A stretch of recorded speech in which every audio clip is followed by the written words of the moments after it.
आदाब नाज़रीन, मैं हूं सन्नम एजाज और आप देख रहे हैं प्रोग्राम मुद्दा। रात 7:30 बजे का हमारा खास प्रोग्राम मुद्दा, और इस मुद्दे के दौरान हम कुछ इश्यूज पे बात करते हैं। ये इशू आपके साथ, मेरे साथ, हम सब के साथ जुड़े रहते हैं। और इसी इशू के बीच में आज आपको बताते चले, बडगाम में एसीबी ने सुबह रेड की और बडगाम के इलाके वहाबपुरा में जम्मू कश्मीर पुलिस से ताल्लुक रखने वाले एक इंस्पेक्टर, जो इंस्पेक्टर एम था, यानी मिनिस्ट्रियल स्टाफ का था, एग्जीक्यूटिव का नहीं था, मिनिस्ट्रियल स्टाफ का था, उसके घर पे छापा मारा और बाद में उस पर प्रेस कॉन्फ्रेंस भी की। और press conference SSP ACB anti corruption bureau ने की और एंटी करप्शन ब्यूरो ने 2 खुलासे किए। एक खुलासा जरा सुनिएगा पुलिस के बारे में, दूसरा बाद में बताएंगे। 20/2025 कल शाम ही दर्ज किया एक सीनियर पुलिस अफसर के खिलाफ। उसमें उसके खिलाफ हमने एक केस दर्ज किया prevention of corruption act 13(1)(d) के तहत, 13(1)(2) के तहत। उसमें उस के खिलाफ आमदन से ज़्यादा असासा रखने की पादाश में एफआईआर दर्ज की गई।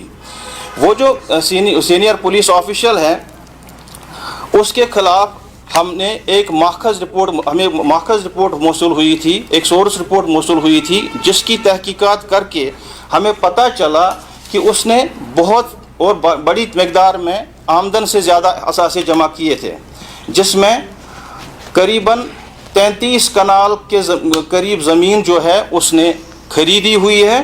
और एक ही जगह पे उसने शाहपुरा वाठूरा बडगाम में करीबन 17 कनाल के करीब ज़मीन उसने एक्वायर की हुई है। उसके पास 2 मकानात हैं, एक नया है एक पुराना है। बैंक बैलेंसेस आलमोस्ट 50 लाख के करीब हमने पाए हैं और बहुत से अक़साम की व्हीकल्स हैं। इसके अलावा जो मुलजिम मज़कूरा है, उसने 40 लाख के करीब बच्चों की पढ़ाई पे खर्च किया हुआ है और फॉरेन ट्रैवल और पेमेंट इंश्योरेंस प्रीमियम्स, उसमें भी लाखों रुपया उसने डिपॉजिट किया हुआ है। तो इसका मतलब है कि इसने बहुत बड़ी मिकदार में एहसास जमा किए हुए थे।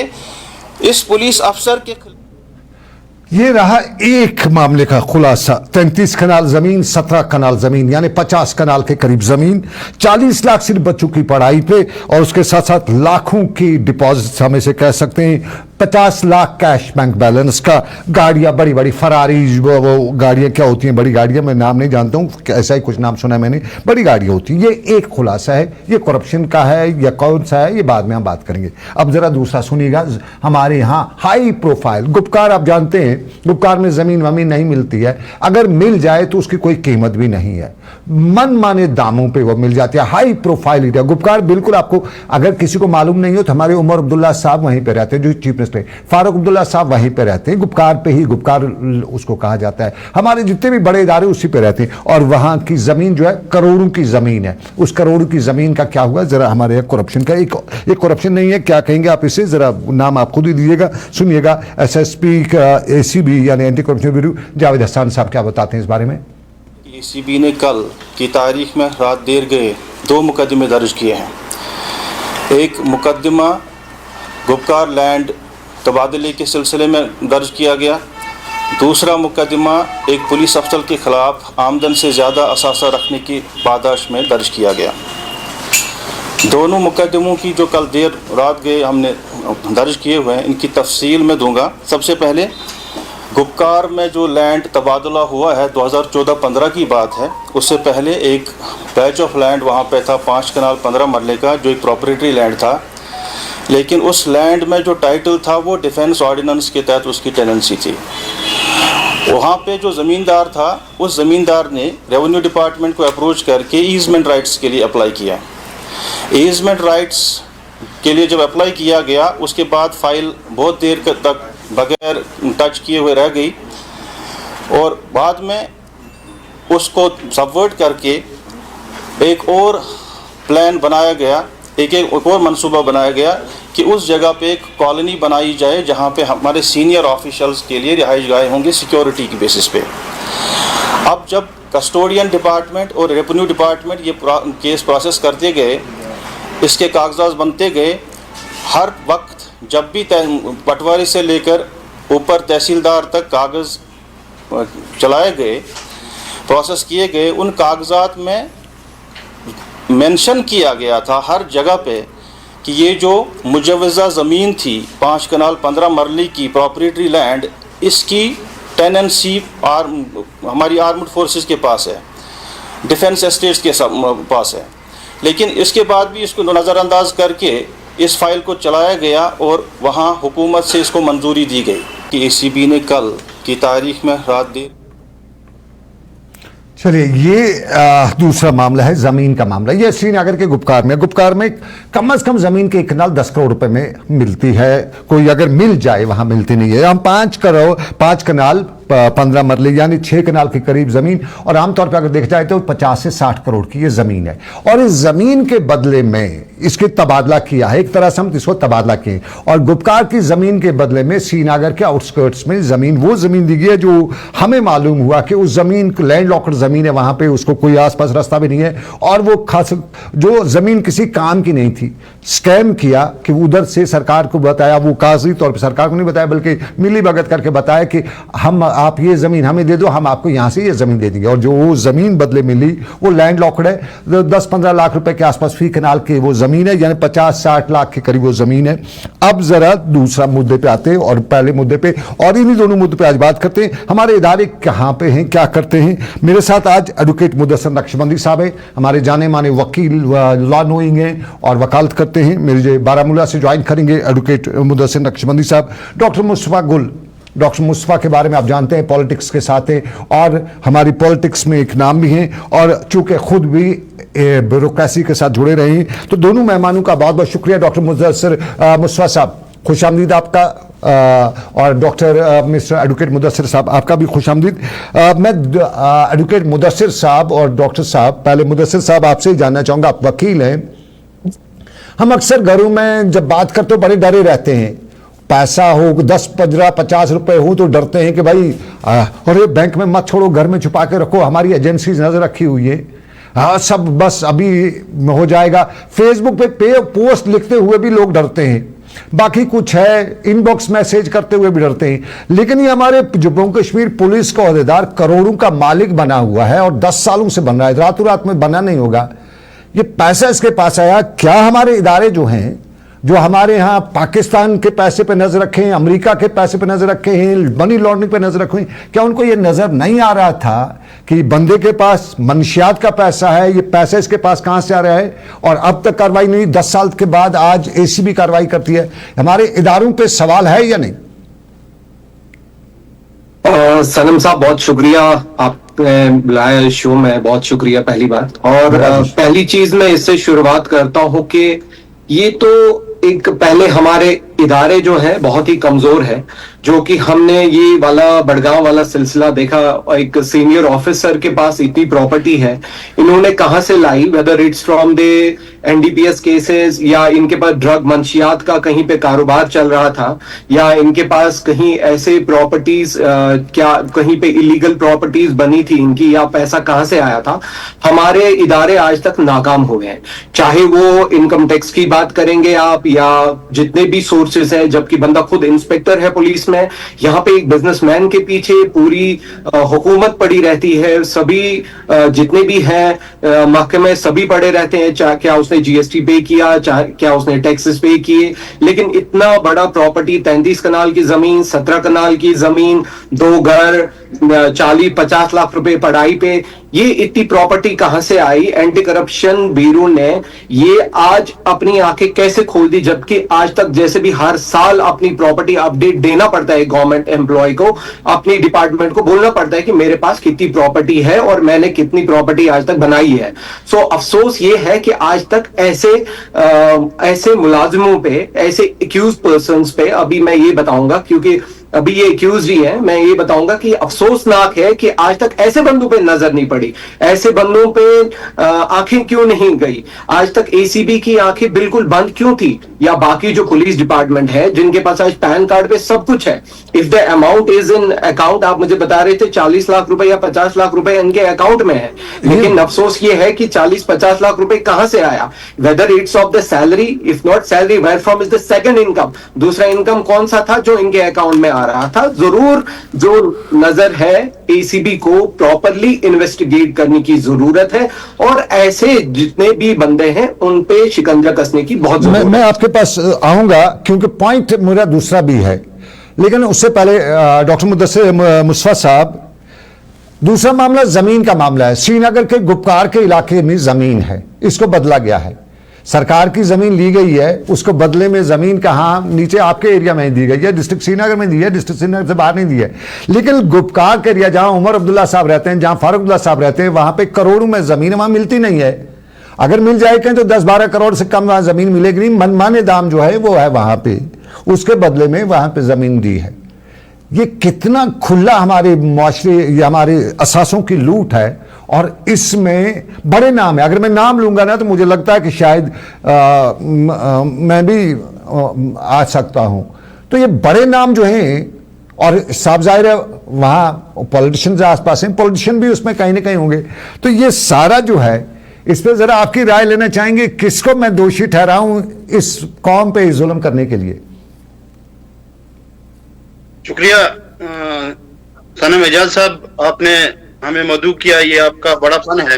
मैं आपको एक बात बोलूं, मुझे हमारे जो इंडिया के, हमारे मुल्क का जो कानून है उस पर हमें यकीन है, लेकिन मुझे अफलातून की एक कोटेशन याद आती है, कानून मकड़ी का वो जाला है जिसमें कीड़े मकोड़े फंस जाते हैं, मगरमच्छ फाड़ के निकल जाते हैं। जी। मगरमच्छ जो हैं, मगरमच्छों को आज तक नहीं पकड़ा गया। हमारे जो ये एसीबी या जितने लोग, मैं बड़ा हाल ही में मैं 1-2 केस देख रहा था जो उस वक्त हमारी एसीबी वालों ने किया, और 10 साल के बाद वही बंदा बरी होके आ जाता है। या तो वो उस वक्त गलत थे, तो या तो आज उन्होंने अपना आप गलत साबित किया।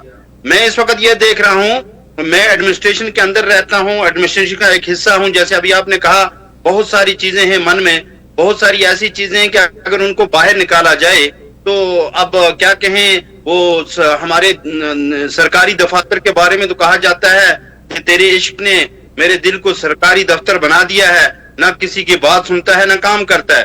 अब तो हालत यह है कि सबसे मुकम्मल और सबसे अच्छा ऑफिसर उसको माना जाता है जो रिश्वत ले लेकिन काम करे।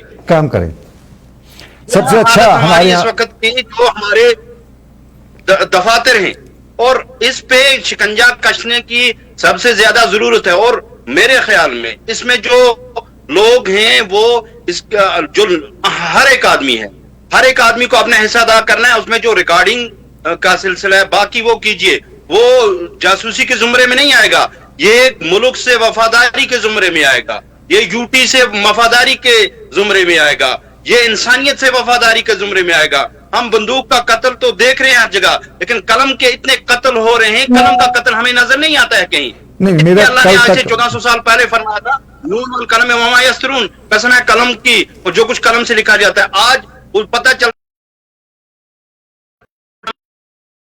कत्ल हो रहे हैं और उसकी तरफ हम नहीं जा रहे। एडवोकेट मुदस्सिर साहब, ये जो आप कह रहे हैं, ये तो इसका नहीं हुआ कि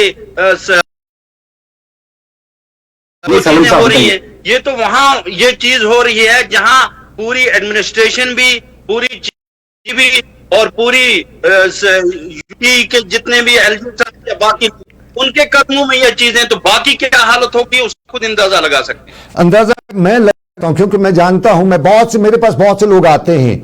मुझे कल तक यकीन था कि हमारे सिस्टम के सारे लोग करप्ट हैं, लेकिन कल मैं एक ब्यूरोक्रेट से मिला, हमारे नौजवान आईएएस ऑफिसर है, मैं उससे मिला, मैं नाम नहीं लूंगा, बहुत से लोग कहेंगे खुशनौदी करता है। और मुझे पहले कल तक कंसेप्ट था कि हमारे 100% हमारे लोग करप्ट हैं, लेकिन कल मैं एक जगह पे बैठा था और जब मैंने उनको देखा डिस्पोज करते हुए, मुझे यकीन हो गया कि ये कौम अभी जिंदा है, इस कौम को कुछ नहीं होगा, इस तरह के अफसर होंगे। लेकिन ये बड़े बड़े मामलात हैं, क्योंकि अब तो मैंने डरना छोड़ दिया। मैं कहता हूं करो करप्शन, करो, रखो बैंकों में पैसे, कोई नजर नहीं रखता है। ये यूं ही हमें डराने वाते हैं कि हम नजर वजर रखते हैं। ये हमारी एजेंसीज कहती हैं कि भाई नजर है सब पे, क्योंकि ये जो एसीबी ने आज की रेड की है, इसके बाद तो साफ हो रहा है कि यहां कोई किसी पे नजर नहीं रखता है। अगर नजर रखी होती तो उसने मकाने बनाए, जमीन, ये तो खुलेआम है, ये तो बिल्कुल ओपन प्लेटफॉर्म पे, ये तो सबको पता होना चाहिए, तो इसको अब तक नहीं हुआ। लेकिन मैं एक और सवाल है जो एडवोकेट मुदस्सिर साहब मुझे ज्यादा बता, मैं यूजुअली एसीबी कार्रवाइयां करती है 5-8 दिन के तक वो थाने में रहते हैं, वो उनके लॉकअप में, एसीबी के लॉकअप में, फिर उसको जमानत हो जाती है, फिर वो फिर आके मस्जिद के मेंबर पे अपना वो जो मस्जिद का प्रेसिडेंट भी बन जाता है। ऐसा कुछ नहीं है। मैंने एक सीनियर ब्यूरोक्रेट को देखा है, करप्शन नंबर 1 में वो मुलविस था और फिर बाद में मस्जिद का वो उसको कमेटी का प्रेसिडेंट भी था, वो भी बन जाते हैं। क्या हमारे कानून में इतनी लचक है कि इतना कुछ होने के बाद, सबूत होने के बाद, फिर भी ये क्या कुछ रिहा हो जाते हैं? इनको अगर सजा भी होती है तो मर्ग होती है।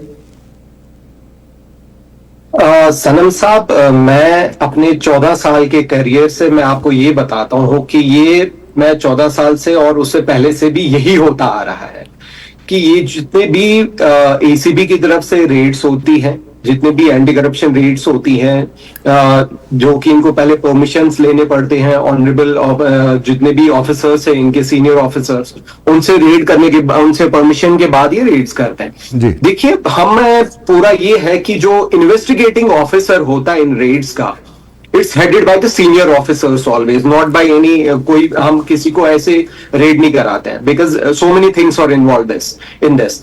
लेकिन सबसे बड़ी बात यह है कि क्या वो कॉम्पिटेंट इतने नहीं होते या वो लीगली इतने साउंड नहीं होते कि वो एक कोर्ट में खड़े होकर अपने केस को प्रूव करें एक प्राइवेट लॉयर के सामने, और वो प्राइवेट लॉयर वो उनकी बेल ले जाता है। इज देयर एनी चांस कि अभी हम बेल ले सकते हैं इसकी, या हम 60 दिन में या 90 दिन में चालान प्रोड्यूस करने में फेल हो जाते हैं इस मामले में, जो कि पूरा इन्वेस्टिगेशन का पार्ट होता है? मैं ये समझता हूं कि कहीं ना कहीं कमजोरी जो है वो एसीबी की तरफ से है और बाकी कोई भी कमजोरी नहीं है। हमारी जुडिशरी बिल्कुल कॉम्पिटेंट है, लेकिन जितने भी रिपोर्ट्स अभी तक आ रहे हैं, आप मुझे बोलिए, मैं 99% रिपोर्ट्स में आपको एसीबी के बताऊंगा जो कमजोर होते हैं, और जितने भी चालान होते हैं वहां आप एक्विटल देखते हैं। मैं डिस्चार्ज की बात कम करूंगा, बट एक्विटल 99% मैं आपको बताता हूं कि कोर्ट्स में 99% एक्विटल करप्शन केसेस में होता आ रहा है, बिकॉज ऑफ द रीजन कि उन पे प्रॉपर इन्वेस्टिगेशन नहीं हुई होती है और प्रॉपरली उन केसेस को नहीं बनाया गया होता है। आपने प्रॉपर की बात की, उसके वजूहात मैं बताऊं क्योंकि मैं कुछ मामलात में हूं। डॉक्टर मुस्तफा साहब, अब केस हो गया, एसीबी ने, क्राइम ब्रांच ने पकड़ लिया, अब ये लिखा जाएगा जीएडी को, वो इंक्वायरी करेंगे, बाकी सब कुछ करेंगे, एफआईआर दर्ज करेंगे, उसके बाद अप्रूवल लिया जाएगा जीएडी से, क्योंकि इसमें गवर्नमेंट एम्प्लॉय इन्वॉल्व होंगे, तहसीलदार हो सकता है, पटवारी हो सकता है, रेवेन्यू के मामले में, करप्शन के मामले में खुद ही पुलिस का आदमी है, तो इसमें जीएडी से अप्रूवल लिया जाएगा। 5-8 साल तक जीएडी से अप्रूवल नहीं मिलेगा, बिल्कुल मुझे यकीन है, क्योंकि बहुत से केस मेरे पास आते हैं, उनका अप्रूवल वो जो होता है, जो उनकी फाइल जीएडी में होती है, मैं ग्राउंड पे इस मामला, तो हमारे जीएडी पे भी तो कहीं न कहीं रुकावटें, वहां से भी इनकी क्या जरूरत है जीएडी अप्रूवल लेना, कि ये इसको जी करप्शन कर दिया, जीएडी से अप्रूवल लेना क्यों लेना है? अगर एफआईआर हो गया है तो उसके बाद सीधा कोर्ट में मामला होना चाहिए। डॉक्टर मुस्तफा साहब, ब्यूरोक्रेसी की आपका अच्छा खासा तजुर्बा है, कहीं कुछ हो सकता है इसमें वो मामला भी? देखिए एजाज साहब, आपने वजह फरमाया, इसमें ले दे के मैं आपको एक बात बोलूंगा। मेरा एक ब्यूरोक्रेसी में एक बहुत अच्छा दोस्त है, मैंने उसको कहा जब ऐसे मामलात हो जाते हैं, एसीबी की रेड पड़ती है, फिर ये लोग बरी होके कैसे आ जाते हैं, ये साफ कैसे हो जाते हैं? तो उन्होंने मुझे एक जवाब दिया, कहा मेरे भाई पैसा सब कुछ काम करता है, कहीं ऐसा भी होता है कि आगे जाकर अगर उसके पास पैसा है तो उसको क्लीन चिट भी मिल सकती है। तो हम ये सब पे ये इल्जाम नहीं लगाएंगे कि सब ऐसा करते हैं, लेकिन यहाँ माशरे में हम इस वक्त देख रहे हैं कि ये जो चीज फैली है, पहले तो हम लोगों को ये देखना चाहिए इन चीजों से क्या होता है। ये जो इंसान ऐसा करने वाला है, चाहे वो कोई ऑफिसर हो या पॉलिटिशियन हो, वो इंसानियत दुश्मन है। उसके बाद जब हम इस्लामी नुक्ते निगाह से देखते हैं तो प्रॉफिट सल्लल्लाहु अलैहि वसल्लम ने आज से 1447 साल पहले फरमाया था, राशि वल मुर्तशी किलाहुमा फिन्नार, रिश्वत देने वाला भी और लेने वाला भी। हाँ, कहीं ऐसा होता है कि किसी बेचारे का, फॉर एग्जाम्पल किसी की कोई ऐसी चीज है जो रिश्वत के बगैर उसको सामने वाला दे नहीं रहा और उसका हक बनता है, वहां उस वक्त उलमा किराम इस चीज की इजाजत देते हैं कि अगर आपका हक बनता है लेकिन सामने वाला रिश्वत के बगैर बात नहीं करता है तो आप दे सकते हो। लेकिन अब हम इस वक्त देखें माशरा कहां पहुंच चुका है। हमारे आप जो इस वक्त बात कर रहे हैं मैं इसमें एक चीज, मैं किसी को दोषी नहीं ठहराऊंगा, इसमें हर आदमी को खड़ा होना है। वो उर्दू में एक मशहूर एक शेर कह लीजिए या कुछ कह लीजिए, वो है कि ख्वाहिश से नहीं करते फल जोली, वक्त साहब को मेरे दोस्त हिलाना होगा, कुछ नहीं होगा अंधेरों को बुरा भला कहने से, अपने हिस्से का दिया खुद ही जलाना होगा। हर इंसान खड़ा होगा, अपना अपना जो उसको अल्लाह ताला ने, ऊपर वाले ने इस्तिताअत दी हुई है, चाहे वो हमारा वकील है, चाहे वो हमारा मुलाजिम है, चाहे वो हमारा पॉलिटिशियन है, अगर वो सही सिमत में चल रहा है और इस मुल्क को इस वबा से निकालना है। आप अभी बात कर रहे थे करप्शन की, शुरू कैसे होती है। मेरे सामने कुछ बड़े ऑफिशियल बैठे हुए थे, ये एक थाना दिवस ये था, ड्रग्स के खिलाफ एक बड़ा मजमा था और हमने मंशियात के खिलाफ एक प्रोग्राम खड़ा किया था। मैंने वहां भी एक बात की थी, करते हैं मंशियात में उन लोगों को जिनकी गाड़ी से कुछ थोड़ा बहुत मिल जाए, लेकिन माफिया पे कोई शिकंजा नहीं कसता है। तब तक हम माफिया पे नहीं करेंगे तो हमारे बच्चों को वो उसी तरफ धकेल रहे हैं, वहां से कैसे निकलिए। तो यही चीज है, इस वक्त भी करप्शन को अगर खत्म करना है तो माफिया जो बड़ी बड़ी एक होती है, छोटी, जो बड़ी बड़ी जगह पे बैठे लोग हैं, अच्छे लोग, उनको उन पे शिकंजा कसना होगा और वही चीज नीचे चलेगी। तब हमारी ये रियासत, तब हमारा ये मुल्क बहुत आगे बढ़ सकता है। और 1947 का जो सपना है, से लेके मुआशरे की हमें सफाई की जरूरत है। तो मुदस्सिर साहब, मुझे एक पॉइंट जरूरत है। आपने अभी कहा कि हमें एसीबी जो है या जितने क्राइम ब्रांच है वगैरह वो पूरी इंक्वायरी नहीं करते, लेकिन करें भी कैसे?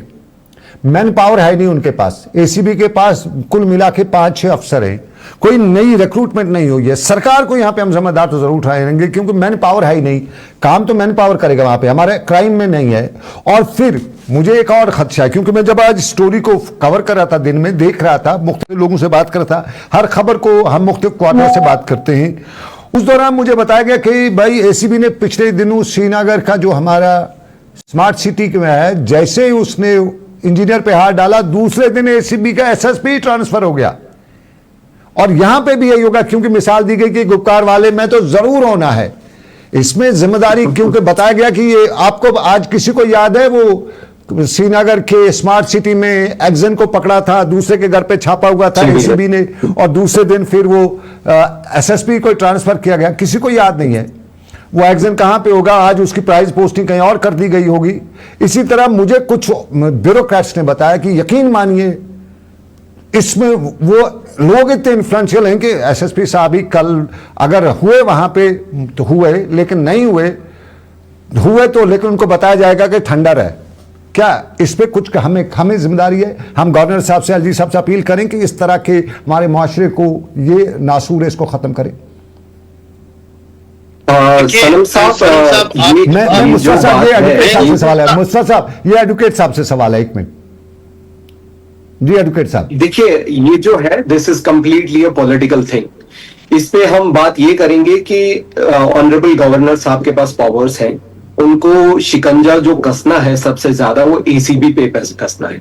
और सबसे इंपॉर्टेंट बात इसमें ये रहेगी कि जो रिक्रूटमेंट की आपने बात की, हमारे पास लॉ ग्रेजुएट्स काफी ज्यादा है, रिक्रूटमेंट की जरूरत है एंटी करप्शन बोर्ड में।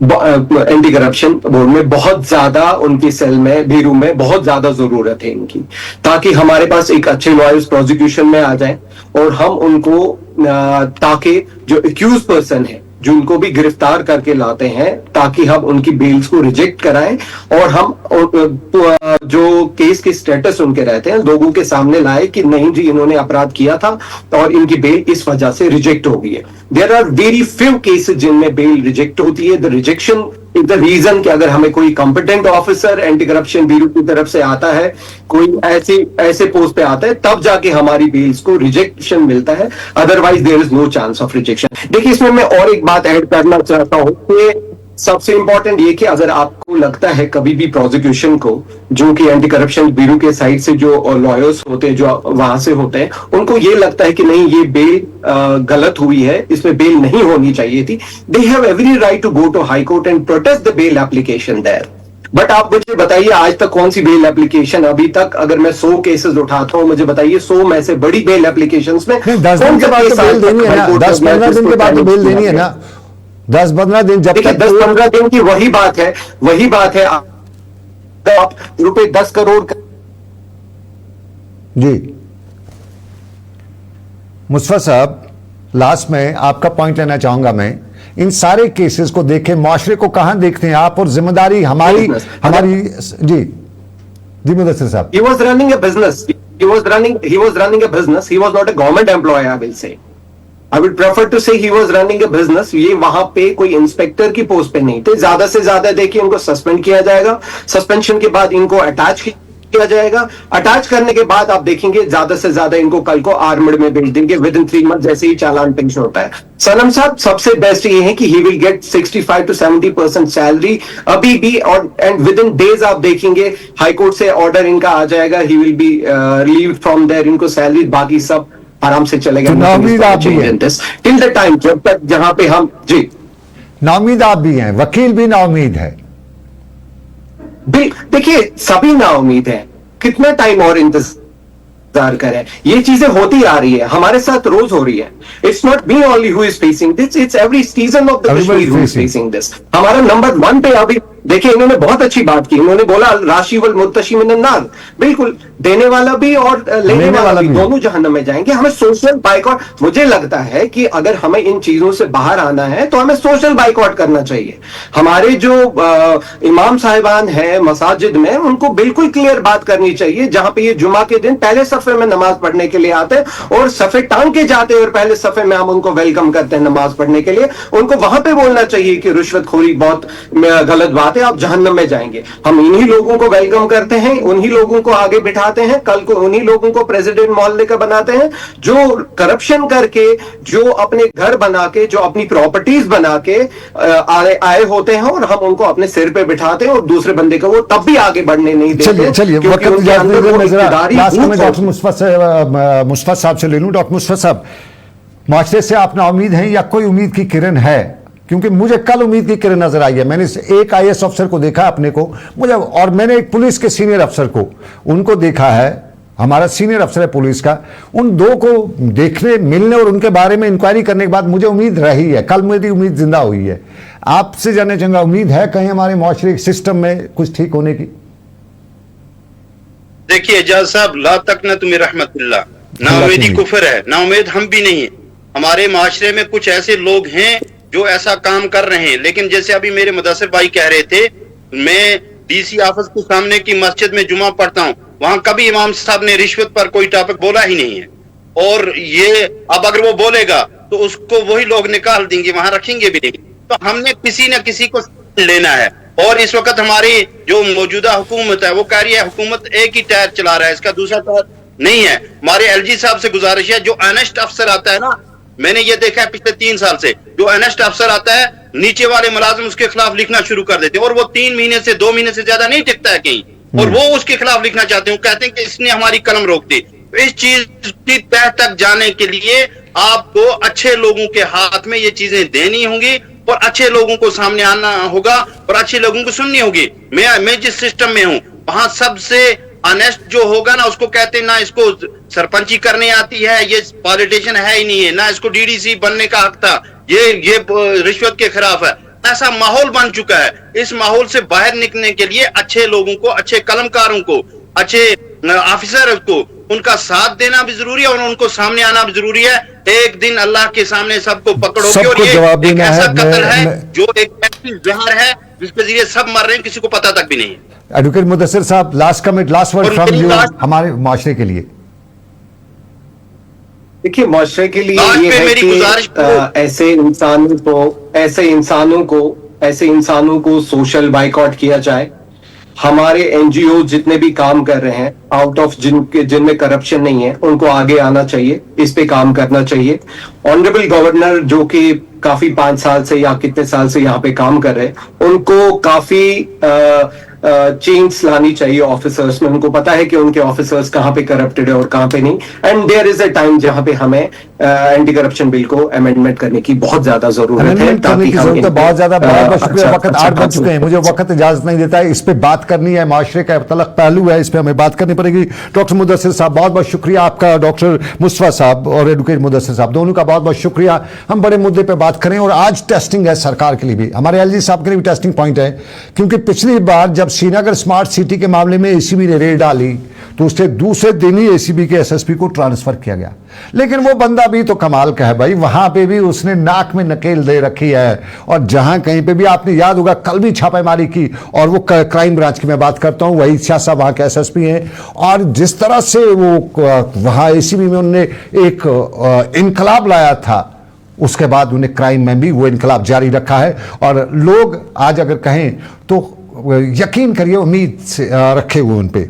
और आज एसीबी के एसएसपी ने भी जो कार्रवाई की है, अब इसमें देखना होगा कि मामला जो है, इसमें एक बड़ा मामला है सनवार वाला मामला, क्योंकि उसमें ना मैं तू पटवारी वगैरह की तो बात की बात है, जो बड़े नाम शहर में लिए जा रहे हैं, असल गुरखे जो उस मामले के, अगर उन पे हाथ डाला गया तो समझा जाएगा कि कुछ तो दम है इस कौम के इन लोगों में। वहां पे सवाल होगा। और फिर हम इदारों की बात करते हैं, ये बड़गाम में जो रेड हुई, एसीबी ने जो पकड़ा, अब तक हमारे 10 सालों से इदारे क्या थे, क्या कर रहे थे, उनको मालूम नहीं था कि उनके आसपास ये हो रहा है। हमारे यहाँ तो बहुत से इदारे हैं, रेवेन्यू है, दूसरे इदारे हैं, और यहाँ सबसे पहले ख्याल रखना है कि कहीं फॉरेन से पैसा टेररिज्म के लिए नहीं तो आया है। ये भी तो हम सबसे पहले वही तो नजर रखते हैं। लेकिन क्या यहाँ पे जो 10 साल में ये सब कुछ करता रहा और हमारे इदारों को मालूम नहीं हुआ, तो फिर सवाल है कि फिर वो दहशतगर्दी कहाँ ख़त्म होगी, जब कहा जा सकता है कि दहशतगर्दी को ख़त्म करेंगे ऐसे इदारे। मुद्दा इतना ही, मुद्दा संगीन भी था। और आमतौर पे ऐसे प्रोग्राम करते हुए हमें भी 10 बार सोचना पड़ता है। और अक्सर दोस्त कहते हैं ना बाबा हाथ मत लगा, लेकिन साफ जाहिर है किसी को तो घंटी बजानी पड़ेगी किसी के गले में, तो घंटी बजाने की हम कोशिश करते हैं इस उम्मीद के साथ कि रब्बे कायनात ने दी फिर इजाज़त, तो फिर करेंगे आपसे मुलाकात रात 9 बजे। दिन भर देखना ना भूलिए। दीजिए इजाज़त, अल्लाह हाफिज़।